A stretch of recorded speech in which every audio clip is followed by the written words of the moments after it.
Latin American രാജ്യമായ കൊളംബിയയിൽ നടക്കുന്ന 13ാമത് അന്താരാഷ്ട്ര മനുഷ്യാവകാശ ചലച്ചിത്രമേളയിൽ മലയാളിയായ സുനീഷ് വടക്കുംപാടൻ സംവിധാനം ചെയ്ത കാട് സിനിമ തെരഞ്ഞെടുക്കപ്പെട്ടു.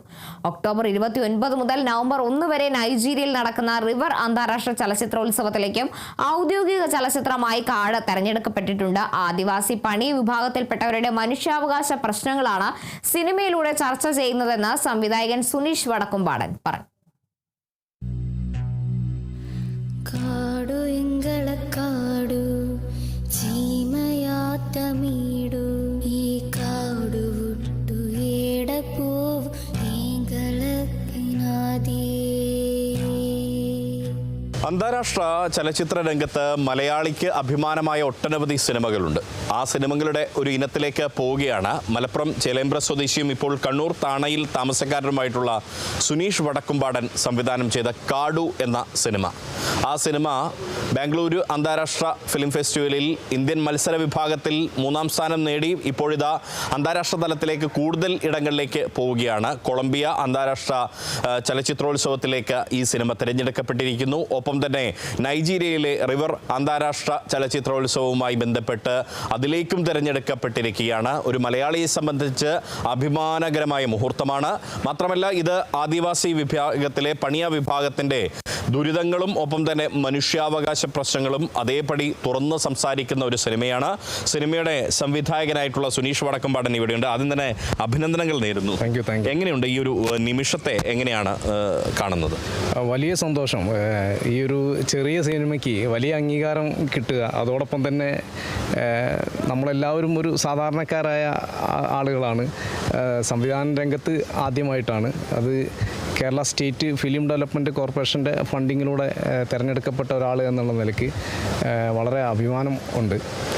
ഇത് എങ്ങനെയാണ് പൂർണ്ണമായിട്ടും ഇത് ഒരു പണിയ വിഭാഗത്തിൻ്റെ കഥയാണ് കാടു പറയുന്നത്. സ്വാഭാവികമായിട്ടും ഇതിലെ താരങ്ങൾ ആരൊക്കെയായിരുന്നു, എങ്ങനെയാണ്? ഇതിൽ പ്രധാനപ്പെട്ട താരങ്ങൾ ഇല്ല, എല്ലാവരും പച്ചയായ മനുഷ്യരാണ്. ഇതിൻ്റെ ഭൂരിഭാഗം ആളുകളും ആദിവാസി വിഭാഗത്തിലുള്ള ആളുകളാണ് പ്രധാന കഥാപാത്രങ്ങൾ.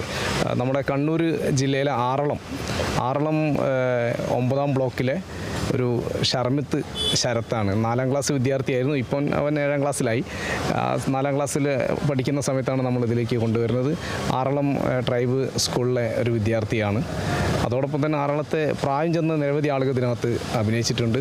പിന്നീട് പ്രധാന ഒരു കഥാപാത്രം വയനാട്ടിലെ ബാവലിയിലെ മീൻകൊല്ലി കോളനിയിലെ ഒരു കാളമൂപ്പനാണ്.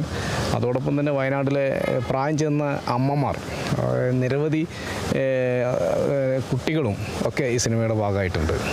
ഈ പറഞ്ഞു അഭിനേതാക്കൾ മാത്രമേ ഉള്ളൂ, പച്ചയായ മനുഷ്യരാന്ന് പറഞ്ഞു. ഇവരെ ഒരു ഫ്രെയിമിലേക്ക് കൊണ്ടുവരുമ്പം ഒരുപാട് ബുദ്ധിമുട്ടുകൾ ഉണ്ടാവും അല്ലേ? ഇങ്ങനെയാണ് അവരെ ഈ കാര്യങ്ങൾ പറഞ്ഞ് മനസ്സിലാക്കാനൊക്കെ വലിയ പ്രയാസമായിരുന്നു. എത്ര ദിവസം ഇതിൻ്റെ ഷൂട്ടൊക്കെ നീണ്ടുപോയി? ഇത് ഷൂട്ട് 20 ദിവസമാണ് നമുക്ക് ഷെഡ്യൂള്. പിന്നീട് നമുക്ക് ചില പാച്ച് വർക്കുകൾ മറ്റും 2 ദിവസം കൂടെ നമുക്ക് അഡീഷണൽ കിട്ടിയിട്ടുണ്ട്. ഈ 20 ദിവസത്തിൻ്റെ ഉള്ളിൽ ഒരു സിനിമ ചെയ്യാവുന്ന വലിയൊരു കടമ്പ തന്നെയാണ്. നമ്മൾ ആളുകളെ തിരഞ്ഞെടുക്കുന്നതിന് മുമ്പ് ഞാൻ മുൻപെല്ലാം സിനിമയിൽ ആർട്ട് വർക്ക് ചെയ്തിട്ടുണ്ട്. ആർട്ട് ഡയറക്ഷനായിട്ട് നിരവധി വർക്കുകൾ ചെയ്തിട്ടുണ്ട്. അപ്പോൾ സ്വാഭാവികമായിട്ടും ഈ കഥാപാത്രങ്ങളെല്ലാം തന്നെ എൻ്റെ മനസ്സിലുള്ള കഥാപാത്രങ്ങളെ സ്കെച്ച് ചെയ്തിട്ടുണ്ട്. ഈ സ്കെച്ച് വെച്ച് നമ്മൾ അവരെ തേടി ഇറങ്ങുമായിരുന്നു. ഓരോ പ്രദേശത്ത് നിന്ന് ഇതുപോലെ ആളുകളുണ്ടോ, ഇത്തരം ആളുകളെന്ന രൂപം ആ സ്കെച്ച് പ്രകാരം നമ്മൾ ആളെ കണ്ടെത്തുകയും പിന്നെ നിരവധി ആളുകളെ ആ സ്കെച്ച് പ്രകാരം നമുക്ക് ലഭിച്ചു. എന്നതിന് ശേഷം അവർക്കെല്ലാം ഒരു 3 ദിവസത്തെ ക്യാമ്പ് നമ്മൾ കൊടുത്തു. ഒരു അഭിനയ കളരി കൊടുത്തു. കാരണം നമ്മൾ ക്രിയേറ്റീവ് ആക്ടിവിറ്റി ട്രെയിനർ കൂടി ആയതുകൊണ്ട് ഈ ഒരു സംഭവം വളരെ സിമ്പിളായിട്ട് നമുക്ക് കൈകാര്യം ചെയ്യാൻ വേണ്ടി സാധിച്ചു എന്നുള്ളതാണ്.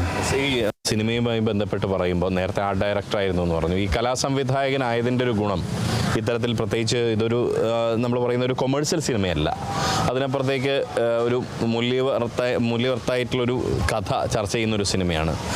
ഇതിന് വെല്ലുവിളികൾ ഉണ്ടാവുമല്ലോ. അപ്പോൾ എന്തൊക്കെയാണ് നേരിട്ട വെല്ലുവിളികൾ? തീർച്ചയായിട്ടും ഈ നേരത്തെ സൂചിപ്പിച്ചല്ലോ, ഈ കലാസംവിധായകനായിട്ട് ഞാൻ ഒരു 5 ഫീച്ചർ ഫിലിമിൽ വർക്ക് ചെയ്തിട്ടുണ്ട്. അപ്പോൾ അതിൻ്റെ ഒരു ഗുണം നമുക്ക് ഈ ഇതിനകത്തുള്ള പല ഫ്രെയിമിലും ഒരുപാട് ഗുണം ചെയ്തിട്ടുണ്ട്. അതോടൊപ്പം തന്നെ വെല്ലുവിളികൾ നമുക്ക് മറ്റ് സാധാരണക്കാരെ പോലെ നമുക്ക് ഇവരെ കൺട്രോൾ ചെയ്യാൻ വലിയ പ്രയാസമാണ്. എങ്കിലും അവരാരും അഭിനേതാക്കളല്ല. അവർ നമ്മളൊരു കാര്യം പറയാൻ അവർക്ക് പെട്ടെന്ന് കൺവിൻസ് ചെയ്യാൻ ഒരു പ്രയാസം ഉണ്ടെങ്കിൽ പോലും ചില കാര്യങ്ങൾ വളരെ നമ്മൾ പ്രതീക്ഷിക്കുന്നതിനപ്പുറത്തേക്ക് അവർ നമുക്ക് റിസൾട്ട് കിട്ടിയിട്ടുണ്ട്. ഈ സിനിമ കാടു എന്ന് പറയുന്ന സിനിമ ഏതൊക്കെ അന്താരാഷ്ട്ര ചലച്ചിത്രോത്സവങ്ങളിലേക്കാണ് ഇപ്പോൾ പോയിട്ടുള്ളതും ഇനി പോകുന്നത്? ഇപ്പോൾ നമ്മൾ ബാംഗ്ലൂരിൽ international film fest third prize നേരത്തെ സൂചിപ്പിച്ച പോലെ, അതോടൊപ്പം തന്നെ ദർശിനി അന്താരാഷ്ട്ര ചലച്ചിത്രോത്സവം തുഞ്ചത്ത് മലയാള സർവകലാശാല, അവിടെ നമുക്ക്